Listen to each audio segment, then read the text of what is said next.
चल हो जा शुरू। केसरिया से मन जोगी हुआ रे, दिल झूमे देखो मतवारा हुआ रे, दिल झूमे देखो मतवारा हुआ रे। हर पल मनाओ केसरी त्योहार। विमल, बोलो जुबान केसरी। ऐसी आवाज नहीं चलेगी।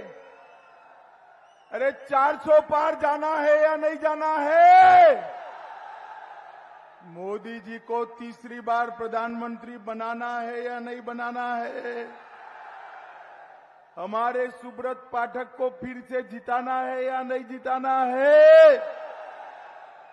तो मेरे साथ दोनों हाथ उठाओ, उठाओ दोनों हाथ, पेंडल के बाहर है सारे उठाएं, विजय के संकल्प का मुट्ठी बींचो और प्रचंड आवाज से बोलिए जय श्री राम, जय जय श्री राम, भारत माता की वंदे वंदे। मंच पर उपस्थित प्रकाश पाल जी, हमारे क्षेत्रीय अध्यक्ष महोदय श्री असीम अरुण जी, समाज कल्याण मंत्री उत्तर प्रदेश बहन गीता साक्य जी, सांसद राज्यसभा श्री वीर सिंह भदौरिया जी, श्री इंद्रपाल पटेल जी, श्री अरुण पाल जी, श्री नरेंद्र राजपूत जी, श्री कैलाश सिंह राजपूत जी, छिबरामऊ की विधायक बहन अर्चना पांडे जी, पूनम संखवार जी, अशोक राजपूत जी, मनोज शुक्ला जी, और आज कन्नौज की इस विराट सभा में मैं जिनको जिताने के लिए आया हूं, हमारे युवा नेता, आपके सांसद, भाजपा के प्रत्याशी भाई सुब्रत पाठक जी। जोर से ताली बजाओ सुब्रत के लिए। ए सुब्रत यहां खड़े रह जाओ। और आज कन्नौज की सभा में आए हुए प्यारे भाइयों बहनों माताओं और मेरे जिगर के टुकड़े जैसे युवा मित्रों, आप सभी को नमस्कार। भाइयों बहनों,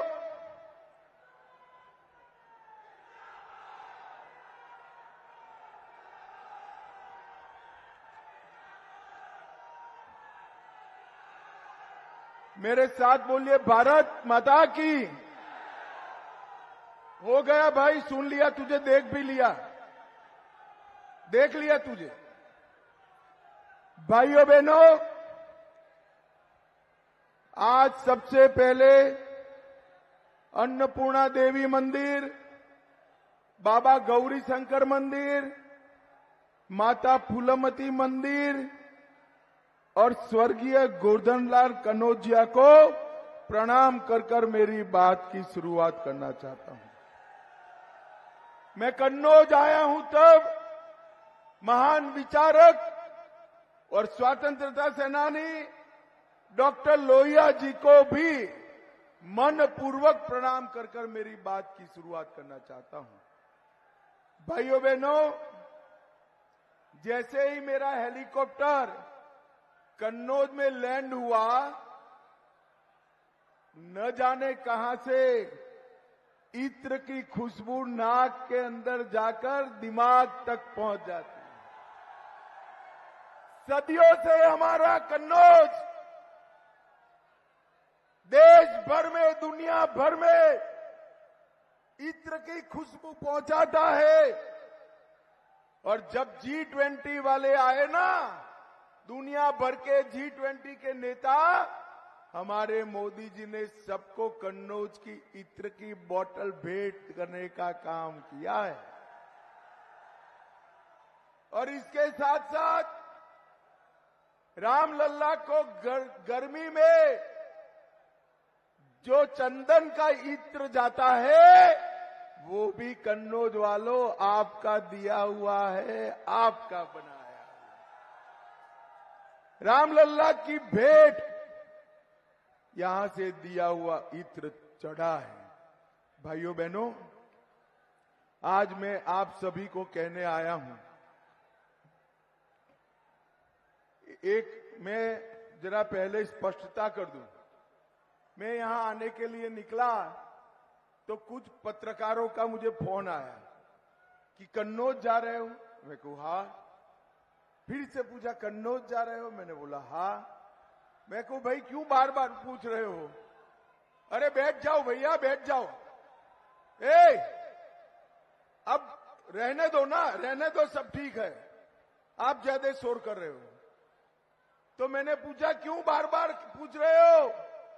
अरे भाई आप बैठ जाइए, बैठ जाइए ना, क्यों इतना शोर करते हैं?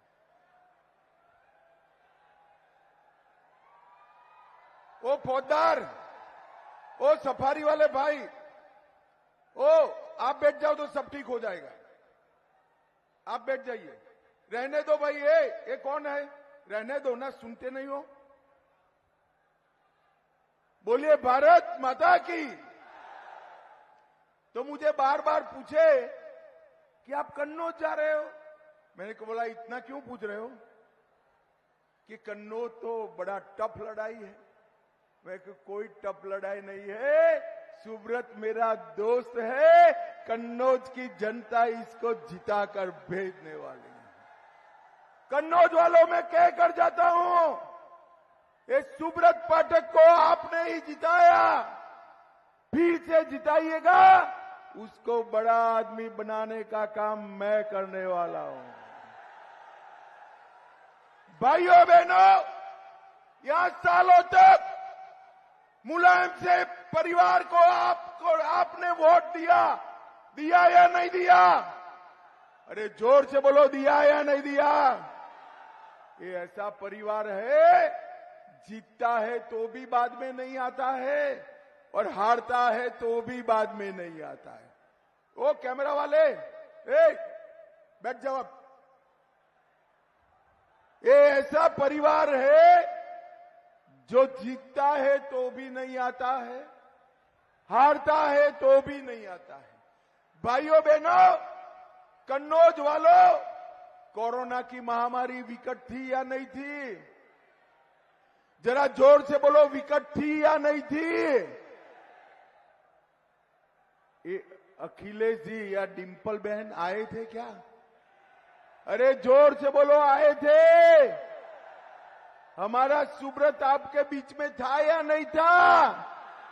टीका लगवाया या नहीं लगाया? सबको टीका लगा या नहीं लगा? जिन जिन को टीका लगा दोनों हाथ उठाओ तो, जरा जोर से दोनों हाथ उठाओ। सबको लगाए ना? 25 पैसा भी देना पड़ा है। मोदी जी ने सभी को टीका लगाकर देश को और कन्नौज को कोरोना से मुक्त करने का काम नरेंद्र मोदी जी ने किया है, नरेंद्र मोदी जी ने किया है। भाइयों बहनों, जब ये टीके लग रहे थे, अखिलेश बाबू स्टेटमेंट किए कि टीका मत लगाओ, ये मोदी का टीका है, मोदी टीका है। ये तो अच्छा है, अखिलेश जी को यूपी में और कन्नौज में कोई सुनता नहीं है, सबने टीका लगा दिया, बच गए। मगर जब अखिलेश जी ने देखा कि पूरे भारत ने टीका लगाया है, वो चुपचाप एक दिन रात को डिंपल भाभी को लेकर वो भी टीका लगाया है। बोलिए, अरे अखिलेश बाबू, शर्म करो, शर्म करो। कोरोना जैसी महामारी में ये तो अच्छा है, अखिलेश जी को यूपी में और कन्नौज में कोई सुनता नहीं है, सबने टीका लगा दिया, बच गए। मगर जब अखिलेश जी ने देखा कि पूरे भारत ने टीका लगाया है, वो चुपचाप एक दिन रात को डिंपल भाभी को लेकर वो भी टीका लगाया है। बोलिए, अरे अखिलेश बाबू, शर्म करो, शर्म करो। कोरोना जैसी महामारी में राजनीति करते हो। आपके भरोसे अगर उत्तर प्रदेश होता तो लाशों के ढेर लग जाते। ये तो नरेंद्र मोदी है जिन्होंने यूपी और भारत को कोरोना से बचाने का काम किया, बचाने का काम किया। भाइयों बहनों, कन्नौज वालों, जरा जोर से बताना, राम मंदिर बनाना चाहिए था या नहीं बनाना चाहिए था? ये बहन जी बैठ जाइए, देख लिया हमने, बैठ जाइए। राम मंदिर बनाना चाहिए था या नहीं बनाना चाहिए था? 500 साल से रामलल्ला का घर नहीं था। ये सपा, बसपा, कांग्रेस, तीनों पार्टियां राम मंदिर को अटका रही थी। आपने मोदी जी को दूसरी बार प्रधानमंत्री बनाया। मोदी जी ने केस भी जीता, भूमि पूजन भी किया और प्राण प्रतिष्ठा कर कर जय श्री राम कर दिया। और भाइयों बहनों, जब राम मंदिर का निमंत्रण ये यादव परिवार को दिया गया, वो नहीं गए। बोलिए कन्नौज वालों, राम मंदिर की प्राण प्रतिष्ठा में नहीं गए। क्यों नहीं गए बताओ जरा, जोर से बोलो, क्यों नहीं गए? ना भाई ना, मैं बताता हूं। वो इसलिए नहीं गए कि उनको अपनी वोट बैंक की डर लगता है, वोट बैंक का डर लगता है। उनका वोट बैंक कौन है युवाओं, मालूम है? जरा जोर से बोलो, मालूम है? मालूम है? मगर मैं बता देता हूं, हम भारतीय जनता पार्टी वाले वो वोट बैंक से नहीं डरते हैं। हमारा वोट बैंक आप हो भाई, आप हो। मोदी जी ने न केवल राम मंदिर बनाया, औरंगजेब ने तोड़ा हुआ काशी विश्वनाथ का मंदिर भी फिर से बनाने का काम नरेंद्र मोदी जी ने किया। 400 साल पुराना भद्रकाली का मंदिर आज चांदी का शिखर चढ़ाने का काम नरेंद्र मोदी ने किया। और सोमनाथ का मंदिर भी भाइयों बहनों, सोने से बढ़ने का काम भी बहुत आन बान शान से हो रहा है। मोदी जी ने हमारे सारे ऊर्जा केंद्रों को फिर से दैदीप्य बनाने का काम मोदी जी ने किया।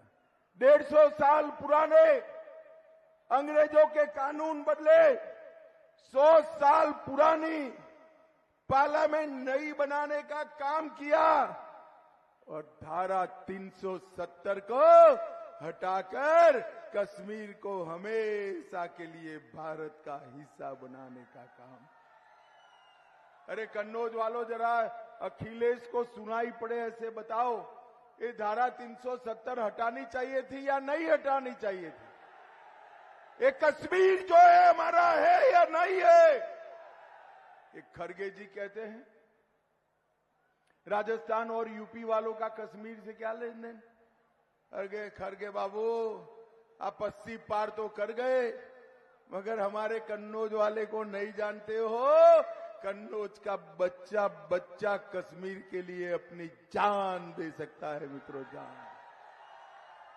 मोदी जी ने 5 अगस्त 2019 को